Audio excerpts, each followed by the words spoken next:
ఇంట్లో దీపారాధన చేసినప్పుడు ఒక్క కుంది దీపం పెట్టేవాళ్ళు 3 ఒత్తులు వేయాలి. 2 అంతకన్నా ఎక్కువ పెట్టేవారు 2 ఒత్తులు వేస్తే సరిపోతుంది.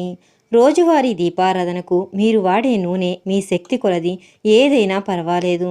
కానీ వ్రతము, నోము, దీక్షా పరిహారాల సమయంలో నువ్వుల నూనె కానీ ఆవు నెయ్యిని కానీ స్తోమత లేకపోతే ఆముదాన్ని తెచ్చుకోండి. కొబ్బరి నూనె తెచ్చుకోవచ్చు, కానీ కల్తీ నూనె వాడకండి. పూజ చేసిన వెంటనే మీరు కూర్చున్న ఆసనాన్ని తీసివేయాలి. అలానే 5 నిమిషాలు కూడా ఉంచకండి. సాయంత్రం 6 దాటాక సూది, ఉప్పు, నూనె, కోడిగుడ్లు ఇంటికి తెచ్చుకోకండి. అవి శని యొక్క స్థానాలు. మీ వెంట కొని తెచ్చుకున్నట్లవుతుంది. పొద్దుపోయాక పెరుగు, ఊరగాయలు, మిరపపొడి ఎవ్వరికీ ఇవ్వకండి. ముఖ్యంగా శుక్రవారం, మంగళవారం ఇవ్వకండి. అవి లక్ష్మీ స్థానాలు.